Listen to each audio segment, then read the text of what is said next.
Here's the thing. I'm always relieved when you go to start the episode and the program doesn't work, because that means good, because I had nothing to say.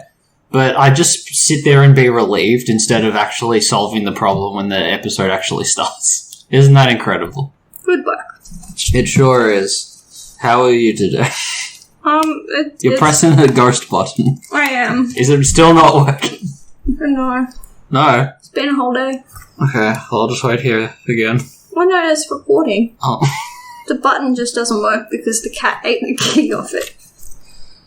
Speaking of cats, ladies and future boys, I welcome you to the School for Wayward Nerds, the only podcast with 9 lives.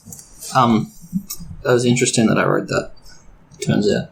My name is Toby DePola, and this week I wanted something butch. You know, we need some manly stuff. Yeah. We covered children's anime with 4 kids, then we spent a couple weeks with the sensual witch herself, Bayonetta. Maybe all the WWE has been getting to me because I just need to spend a week with a real man's man. So this week we are covering Ted Grant, the Wildcat. Joining me in the ring is producer Kyle. I'm here. What do you know about the big tomcat Ted Grant? He got big jowls. He got big floppy jowls on his face. And he trains with Black Canary. Mm-hmm. And he's in that really good show. Thumbs up. Thumbs up from the peanut gallery. That's what I know. Mm-hmm. The journey begins. He's older than I thought he'd be. Oh, yeah? Yeah. What year would you place him as a character? Without, Googling or fact-checking or... Story. 40s. Yeah, 42. Look at me go! The journey begins in 1942. Not a great time in history. Normally I would bring up, Casablanca or Bambi, but World War II seemed really important at the time. In January, of the first issue of Sensation Comics hit the shelves. Is it working or not? You need to pick one. It is. There's the cat. She just likes doors at the moment. Will you close the door so she doesn't see what's behind the door? Edit the cat out. But I will. Alright, so, January, the first issue of Sensation Comics comes out, okay? It was an anthology kind of comic, as they used to do sometimes. Actually, that's what Action Comics is now. Yeah, so we're doing some of that. It had lots of little adventures, but it is mostly known for being when Wonder Woman came to man's world, but, it was mostly Wonder Woman and friends, honestly, if I can describe it in any way. That's hero and friend. Yeah. This first issue also featured stories with Black Pirate. Oh. An unrecognizable Mr. Terrific, who used to be white apparently, and in a silly outfit. Strange. Remember him? He has the T on his face? Yeah, I know. The Gay Ghost, yes, that was a character.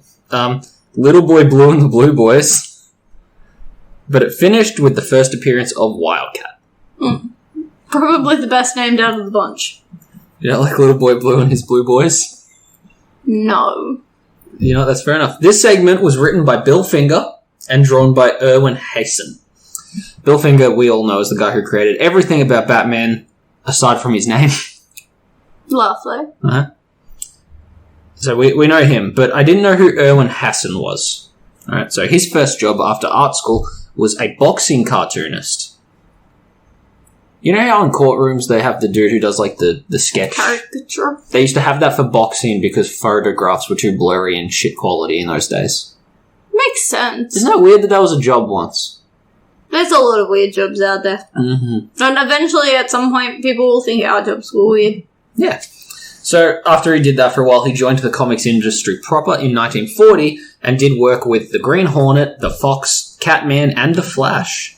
He created Wildcat and then went on to the war. Off he went. After that, he did a little more comic stuff before moving into newspaper comic strips with a little war orphan named Dondi.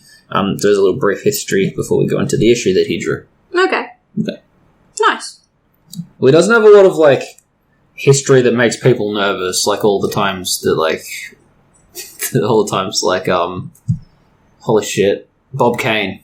I'm so fixated on Bill Finger, I forgot the other guy. A lot of his shit was just traced. I like the fact that we can get to that point now. Good, I'm retconning him out. Get out of it, mate. So, alright, here it is, Kai. Bro, you have to say this in an old-timey radio voice because of the era. I'm not going to do it. But, like, edit it so it sounds like that. Put a little distortion on it. Make it good. Done. Hang on. Turn my hat around and everything. I'll give it a go. But feel free to edit it so it sounds normal if I don't like it. Okay. As night cloaks the city with a mantle of blackness, a dark-lit figure can be seen darting through the shadows. His muscles ripple underneath his skin-tight costume as he prowls with the silent threat... what the fuck? You were doing so well. Oh, sorry. Okay, that's not his name. It's a descriptive word. As he prowls through the silent thread of a great... No, that's still not right. You know what? I'm going to skip that sentence. Who is this mysterious being? Where did he come from? What is the secret of his origin? The answer is to be found in the pages that follow. So that sentence was... Do you want me to read the sentence? Yeah, you do it. Do it in like a Peggy Carter Oh, you want me voice. to start again? Edit everything out. The whole episode. Silent as he prowls with the silent thread of a great wildcat. That's a weird sentence. No, because, like, he's silent like a big cat because you don't see them. You don't see him coming. So you can take that as you will. I see you staring blankly. I'm just letting you do whatever it is you're doing. Edit everything out. Okay, start again. I'm burning this episode down. This origin tale begins with a nice splash page of Wildcat whooping some mobster ass, as he is wont to do.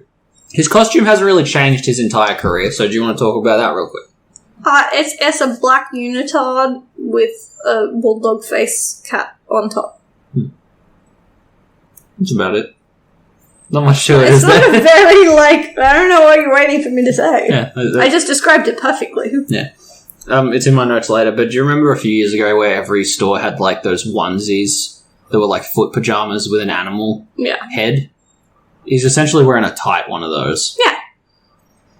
So after this panel, we go a ways back and see a man named Henry Grant. This adult spent his childhood weak and fearful. He would bruise easily and shy away from the world, but his lineage would not suffer the same fate, no sir.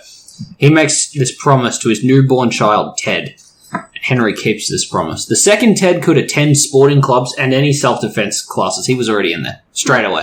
The second he could, he was. He was a real Lawrence Kroc type of guy, you know what I'm saying? Nope. Don't know who that is. Sportsmaster.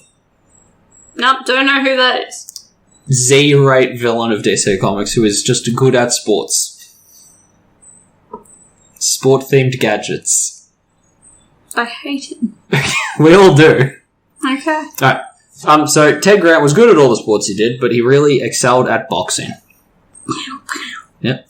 He didn't want to pursue a career in it though. He wanted to be a doctor and help people. Unfortunately though, his father passed away. The issue does not mention his mother, nor can I find her name anywhere online. So, as a young man without folks and without the classic comic book orphan fortune that most get, he moves to the big city in hopes of finding a job. Okay. Okay, off he goes. Basic story, got it. Yeah. I like how simple it is, frankly. After a long stretch of job agencies that lead nowhere, Ted is broke, worn out, and tired. So he Spider-Man's it. Walking to his place after another futile day of job hunting, he witnesses a hold-up in an alleyway. And without hesitation, Ted marches straight in there and just cracks the one with a gun across the chin and drops his co-thug. Who's the dude that doesn't have the gun but is also a crook? Henchman? But the first guy's a henchman, really. They're not villains, they're just like punks. He's an armed henchman. The lesser thug. Second rate. So they skedaddle out of there, and while Ted sits down, the victim talks to him. He's like, have you ever boxed before? And Ted recognises this man as Soccer Smith. They retconned his name to have a different name later, but I didn't write it down. Okay. So we're sticking OG on this one. Soccer, like punching. It's sucker punch, like a rockin' sockin' robot. He is the heavyweight champion, okay? And he offers Ted a job as a sparring partner. And just like that, his boxing career ends up happening after all. The problem that I have with this guy's supposed to be the heavyweight champion. He had a gun. And? You can't uppercut a gun. Sure you can. Just punch faster than the bullet. Look, Ted was braver, I guess. I'm just thinking maybe this man's doing some straight deals. Getting his comeuppance.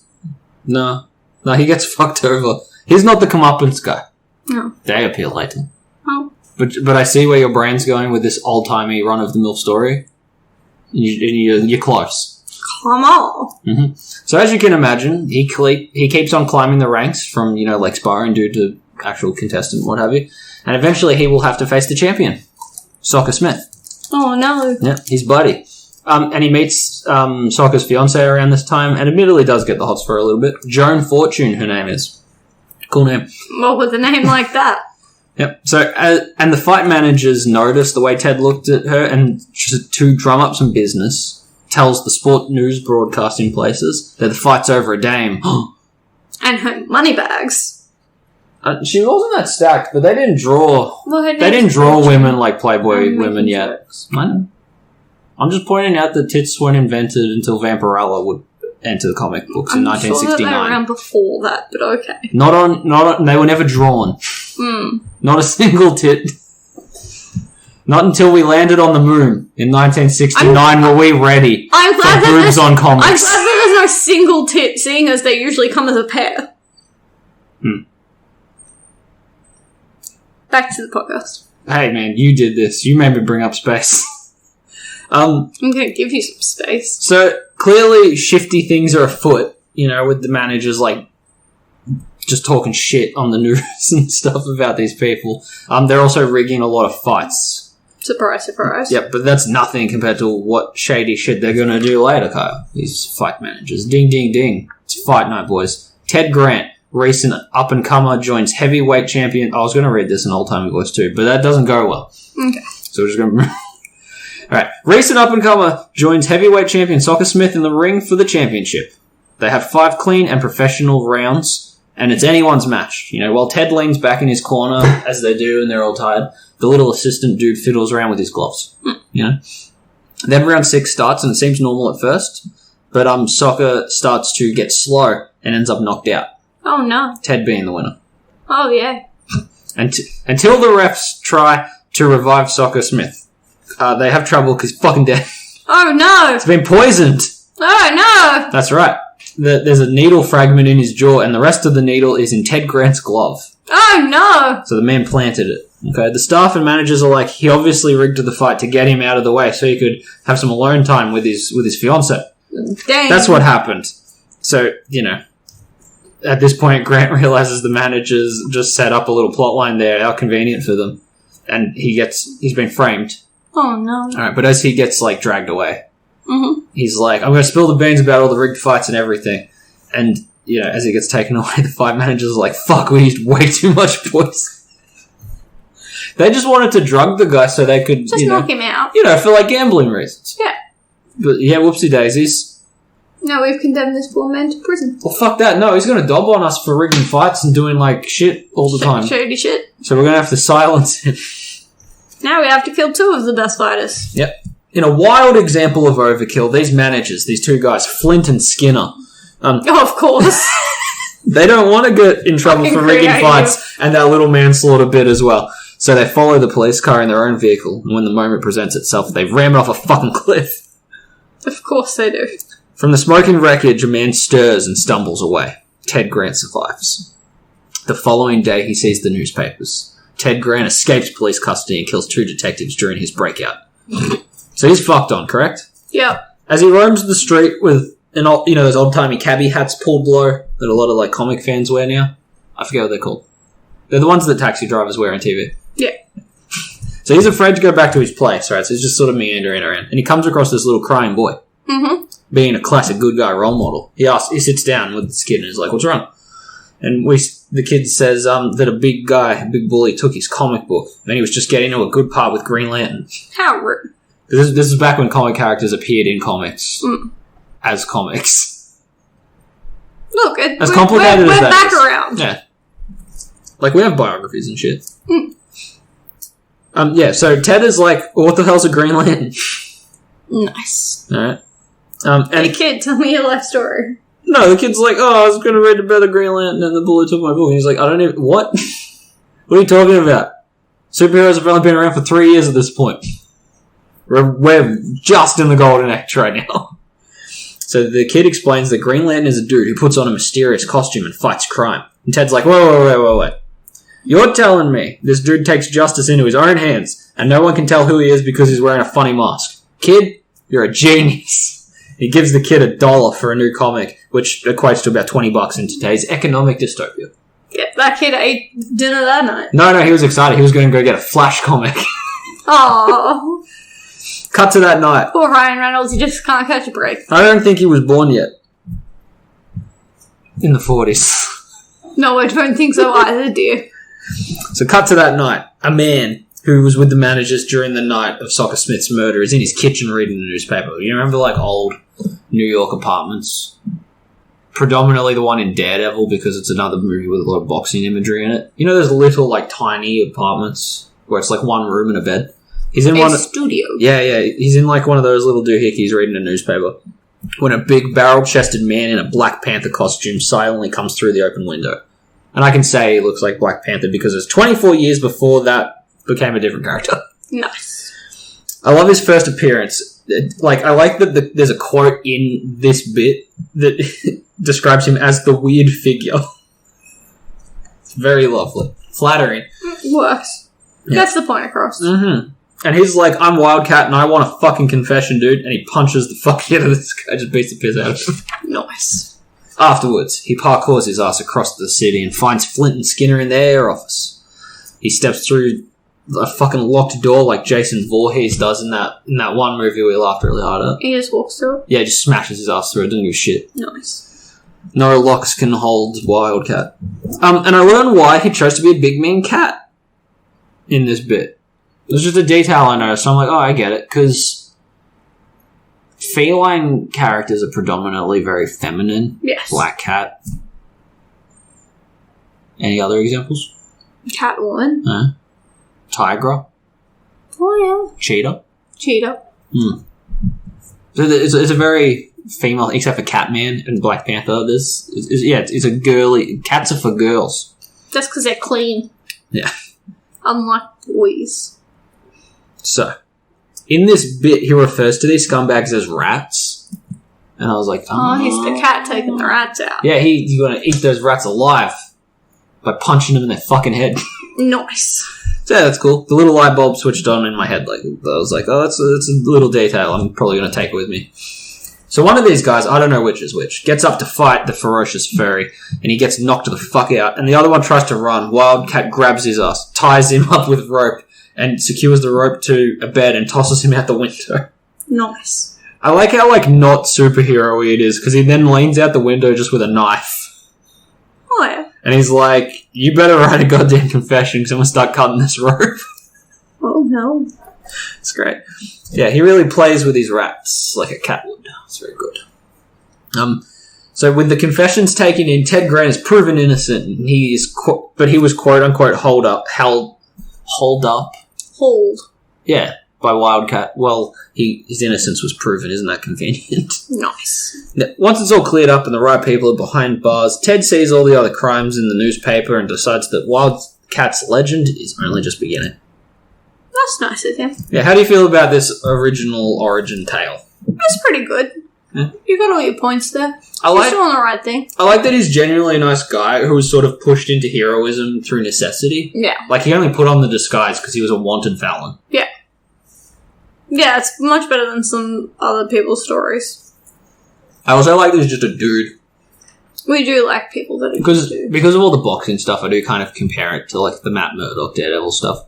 And I know Daredevil's, like, the everyman Marvel character, you know, street level and all that stuff, but he's powered by radioactive blindness and super echolocation and stuff, whereas Wildcat is just, like, a dude. He's just a good boxer. Dude.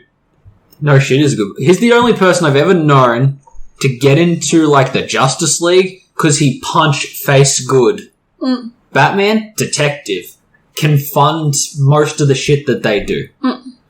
You know? He's a fighter, but he's got other stuff. Let's be honest, he's got other Tim stuff. Drake. Yeah, and Wildcat's just like, I'm just going to uppercut things until I'm amongst the upper echelon of hero society. Yeah, so I do love it. I do love this stuff. His legend really was only just beginning because he appeared in every issue of Sensation for 90 straight months. Oh, that's a long time. Mm-hmm. He outlasted every other character except for Wonder Woman, who was the cover every issue as well. Yeah.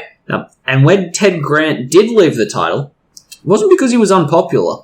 It was because Sensation was trying to survive, the end of the golden age of comics by switching to romance. Nah. So it was mostly, Wonder Woman and Steve Trevor dicking around doing stuff at this point. I don't think it's hentai, Kyle. That's a different... You said dicking around. I just took it as page further. Yeah. So after he left, it only lasted 19 more issues anyway. Yeah. So it was He it was got on out while the going was good. Well, it's like, we're going to do cute romances now. And he's like, well, I just mostly scrap with hoodlums, so I'm just going to go. Yeah.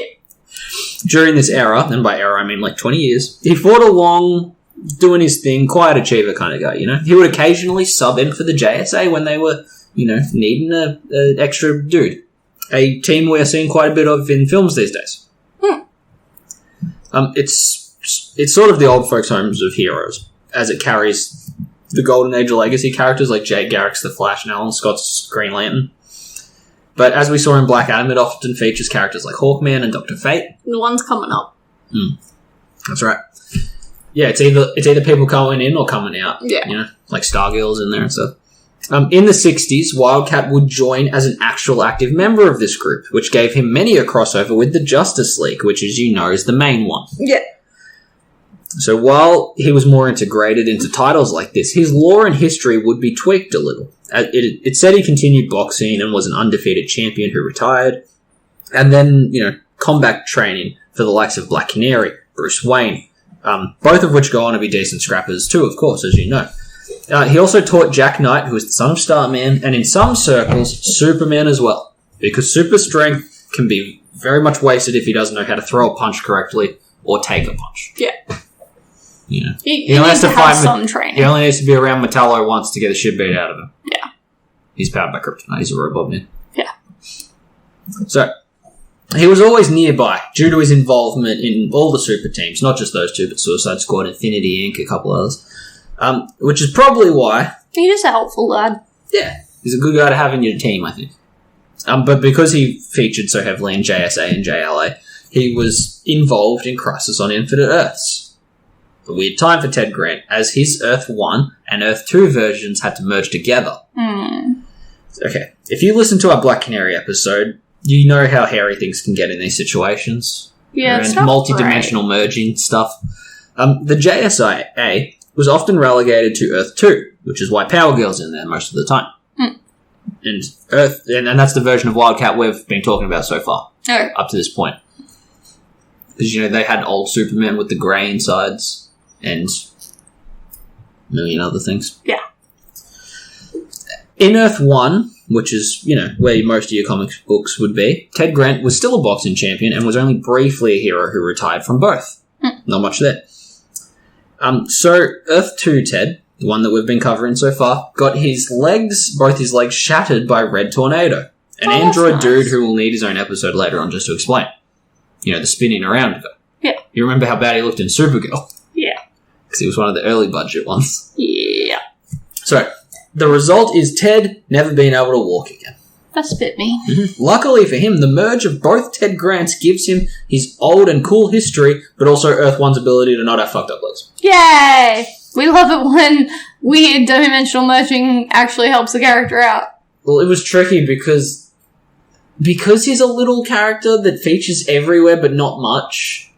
It's hard to nail his canon down sometimes, And people would probably still be using him anyway, legs or not, because they wouldn't have read that issue.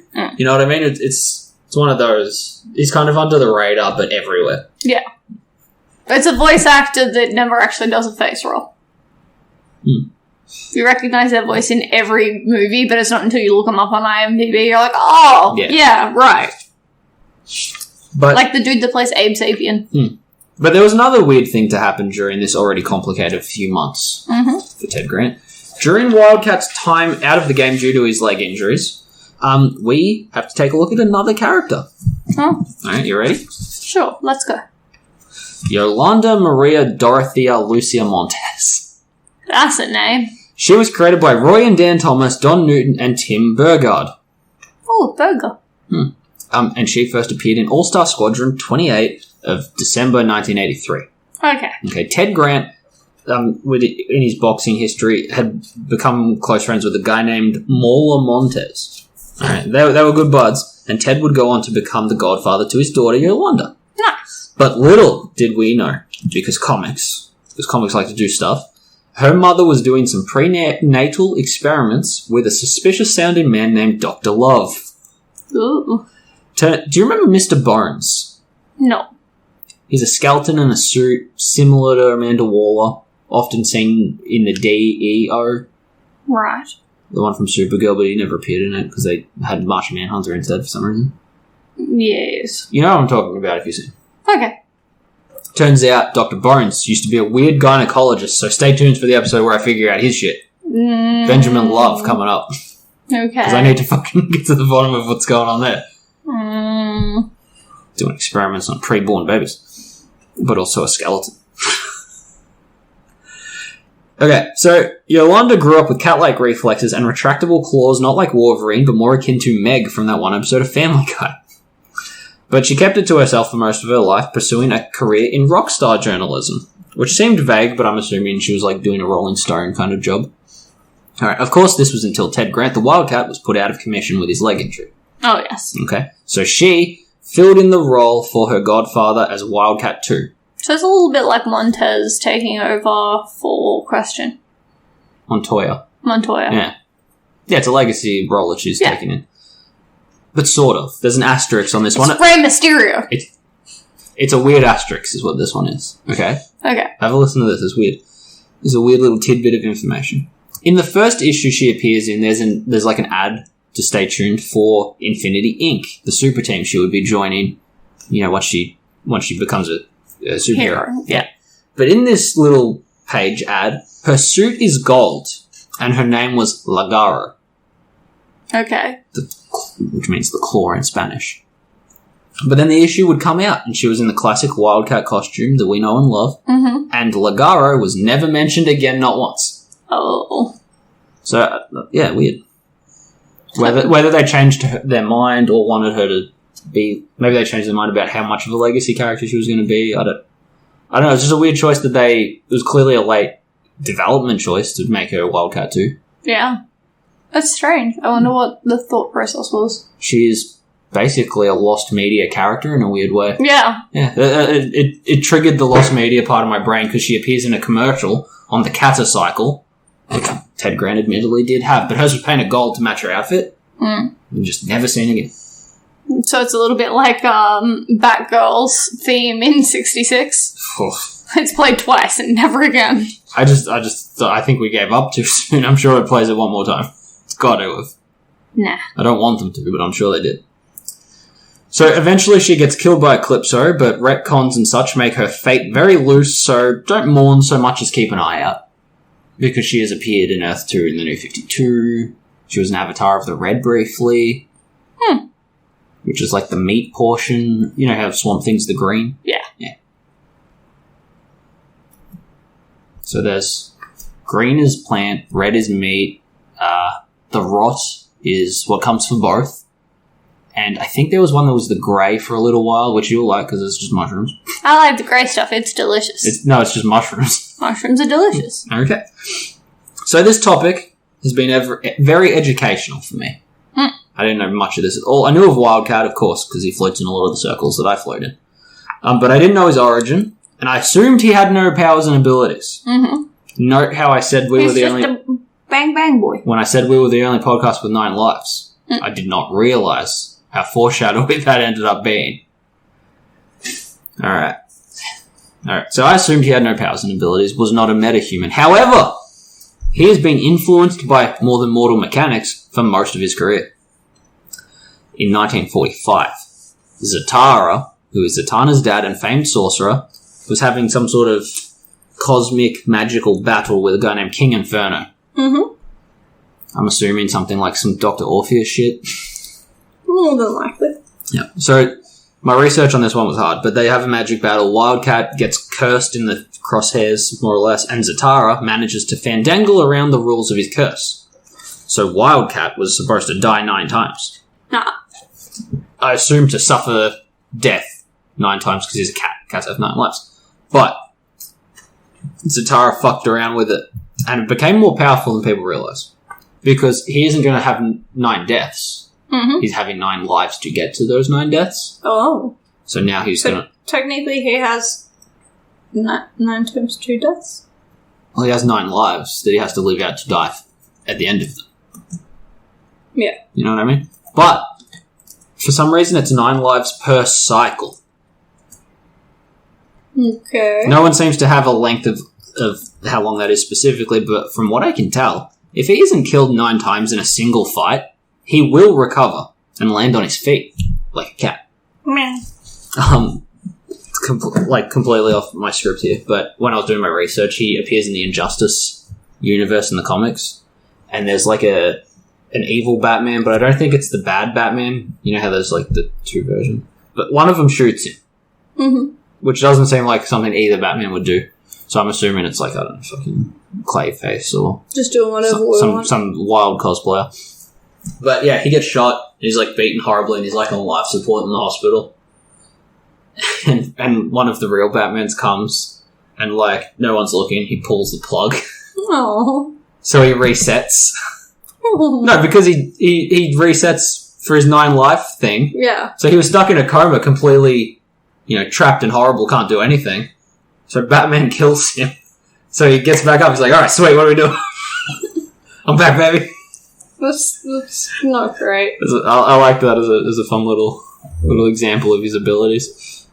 So that sort of brings us about out of the comic realm and onto the screen. Okay.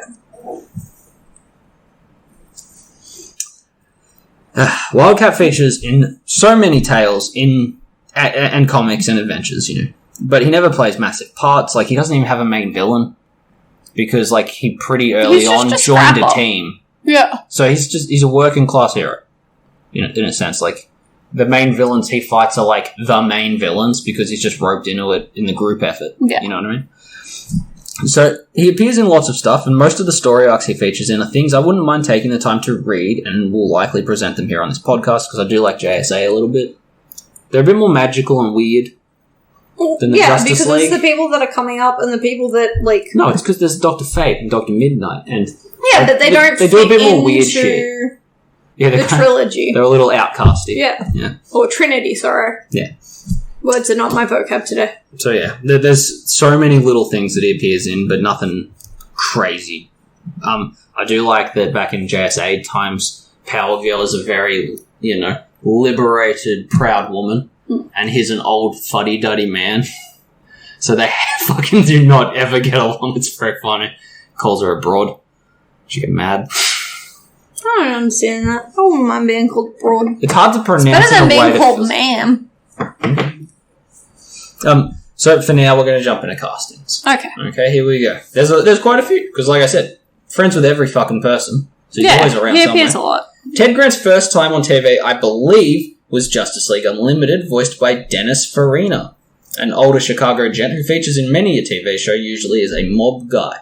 You'd know him if you saw him, but you wouldn't place him from anything. He's one of those TV actors. In this timeline, Wildcat was still the boxer who trained the younger League members, but he'd been slowly getting less and less assignments, sort of being naturally phased out into, pushing him towards retirement. Yeah. He ain't fucking flying with that. So he joins an underground fight tournament and learns a lesson about fighting for the right reasons and what have you. I rewatched it today. It's a good episode. I do like that one. I think that might have been one of the first ones I watched with him.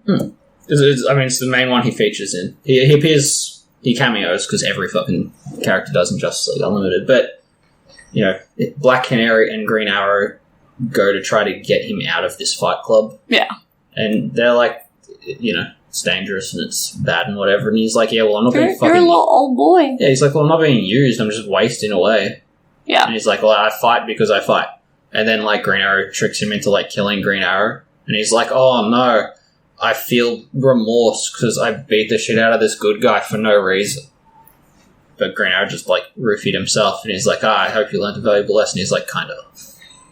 That's probably, if it's the same dude as the origin story, that's not great, man. It was all the... He didn't mean to poison that guy the first time. Yeah, but and what I'm saying is, He just wants to, like, fight villains, so he's in a villain fight club punching villains for the most part, because Justice League don't really need him. Nothing wrong with that. Poor guy. You do what you do. It's fine. The next up is Batman Brave and the Bold, which surprised me. Oh, yeah? Because it made me realise how late one show went for, and how long ago Brave and the Bold was. It was a while ago. You'll see what I mean, because I'm trying to do these roughly in some sort of order right now. Oh, yeah. Probably the first version of the character I ever saw was Batman Brave and the Bold. This is the most bulldoggy one. Mm-hmm. You know. He got the big jowls. Yeah, I didn't see the Timverse stuff until later in life. This tune was actually on while I was watching Saturday morning cartoons. So, yeah, it's the jowliest one. He's voiced by R. Lee Ermey, which is a fucking perfect voice cast. Okay. Do you know who that is? No. You know the really screamy, angry drill sergeant from Full Metal Jacket? No. That's a Warface guy? I'm gonna fucking Google it, and I'm mad that you should know it from the memes, man. He goes, "Show me your Warface," and he screams, you go, "Ah, that's a Warface." Do you know that one? No. Okay, well, he was also the sheriff in the remake of Texas Chainsaw Massacre, which we've covered on this podcast, I'm pretty sure. No. Not helpful. You have met me, right? You do know I'm don't watch a lot of, like... That dude. I know the that screamy dude. drill sergeant, the mean one. Okay. That yeah, voice, I know that the one. voice fit this bulldoggy, super old fucking Wildcat really well. I like this version. Yeah, in his first episode, he helps Batman teach the outsiders the way of, the hero to be good. Before suffering a heart attack during his speech to them. Aww. And then Black Lightning has to defib him with his electric powers because he's an old man. Aww. He appeared like several times because that show loved having Batman be a friend with someone. That was the whole point. Yeah. It was based on literally The Brave and the Bold, which was a duo thing. I don't know why they're calling the new Sam Gunn movie Brave and the Bold yet. Okay. Because all we know is it's Batman and it'll have a Robin in it. But if it's got that title, it implies he's going to be in some sort of team up, just with a guy. Yeah. We'll wait and see. Yeah. No, we don't know Dick yet. It's very, very far away. But... Or Grayson. Yeah, but he appears in this show several more times. He fights Bane. He actually uses a Batarang in that fight. Nice. Yeah. And he appears anytime like the JSA appears. And he was also in the big Starro two-parter, which I do remember watching. And then, after that, right. he was in Smallville. I don't think I stuck with Smallville long enough. No, he was in like season 9, but I was like, Smallville was still going after Brave and the Bold? Yeah, it went for a long time. Yeah, it's crazy to me. And he was played by Roger Haskett in Smallville, but it's only Ted Grant. No Wildcats here. He was a member of the JSA in the 70s, but was forced into retirement by the government, so he continues boxing. And he had a gym called Wildcat Gym. Nice. Which is very, very similar to the version that appeared in Arrow. J.R. Ramirez plays almost this exact version. Ted Grant, a boxer who owns a Wildcat Gym, who helps troubled youths, teaches them how to box and hopefully turn their lives around and show them some sort of respect sort of thing. But he's also a retired hero here too. So I'm going to guess this was more based on the Smallville version than the comic one. Yeah. To the point where their fucking gym is the same name and everything. Yeah. It's the same character. Who would take that, like, the government don't want a little old man on their payroll? This guy was, like, too young to be Wildcat, but everyone on the CW was relatively young. Yeah. But, yeah, same arc as the... It's how you appeal to young women. Mm-hmm. Apparently, I didn't make it this far, but he was injured in the show during, like, one of those fights in the Glades, which I remember sort of ramping into, but not getting into. I didn't get that far. I remember bringing up the Glades a lot. Yeah. Right. So apparently he's injured in one of those episodes and then just forgotten about by the series. Aww. The creator had to offhandedly say he survived when asked where he went. Aww. Aww. They straight up forgot about him, like Launch from Dragon Ball. You mean lunch? Yeah. Depends on how it's written. Depends on whether White Collar is in the room or not. Well, it depends on what translation it is. Because, like, I think it's the Japanese version. When they write it with English text, it says lunch. But I forget how it works. We're not doing an episode about that. Okay. Not right now. Alright. Stargirl. Yeah, we didn't watch that one. I've got it in the show. Being a JSA alumni character, of course it would feature Wildcat. And not just fucking Ted Grant, we're doing an actual live-action Wildcat played by Brian Staff. Okay. Okay, this version was pretty accurate to a point, but now his costume was a bit more of a subtle exosuit, okay? I mean, yeah. Here's, You can only do the morph suit for so long. yeah. I mean, it's still the identical suit. It just justifies him getting, impacts He's and got stuff. some padding. Yes, it's a little more padded. And I think it has claws. Yeah. But I think he only appears in flashbacks. Obviously, I think I do have to watch that one. I hear good things. It doesn't go too long. It doesn't have to say it's welcome. And it's JSA as fuck. And I do love the Stargirl trade that the basic premise is based on. The Jeff Johns version. I just don't Which we've understand covered why on we this don't, podcast, I believe. Like, we covered it just before it came out. Oh, okay. Perfect. That was why, and then we never sat down and watched the show. It was hard to get a hold of CW shows in our country. And now I have the DVD because the DVD industry is dying and you can get them real cheap. Yeah. Yeah, so he shows up in the flashbacks, but in the present, check it out, Yolanda comes back in this one. Isn't that cool? Played by Yvette Monreal, Yolanda inherits the suit and becomes Wildcat 2 once again. That's weird. Isn't that nice? Clearly they, paid attention to shit. Oh, she didn't stick around long, honestly, so it's cool that they acknowledged that. Yeah. He appears in, New Frontier just as Ted Grant. He appears in so much shit. I was looking at the list of things he appears in, and do you remember in Teen Titans Go to the Movies when all the super people have, glowing pink eyes and are going after the Teen Titans? I forget the reason. Kind of. He's like a tiny little character in the bottom corner amongst 40 characters. I'm like, well, fuck, man. He doesn't have a voice actor. Barely counts. Yeah.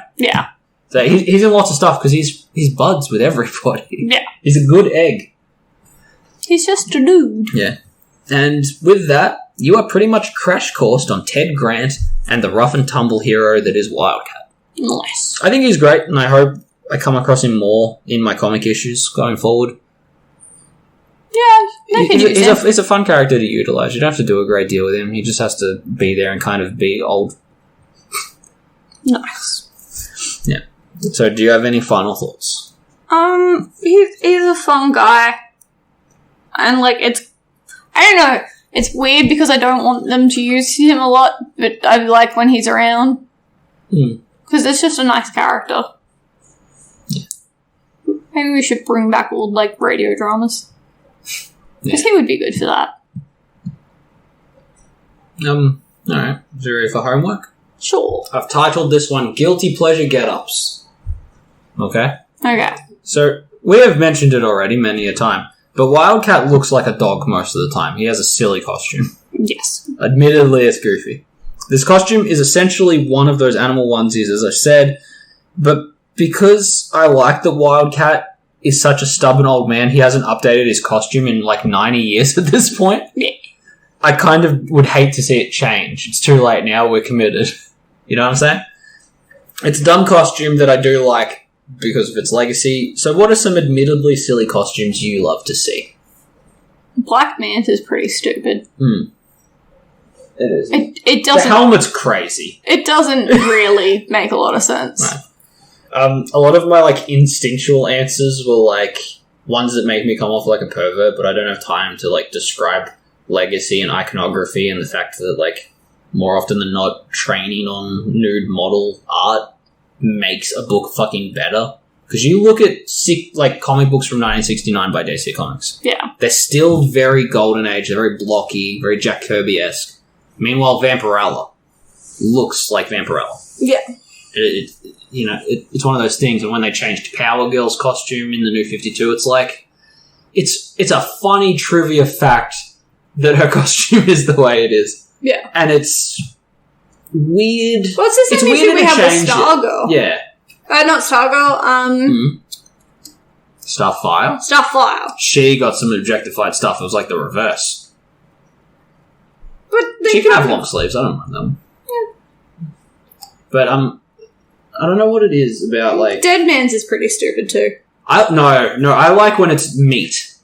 Mm. You know, it's always a red bodysuit, but when they start to shade it in, like, flesh, I think that's kind of, like, fucking sick.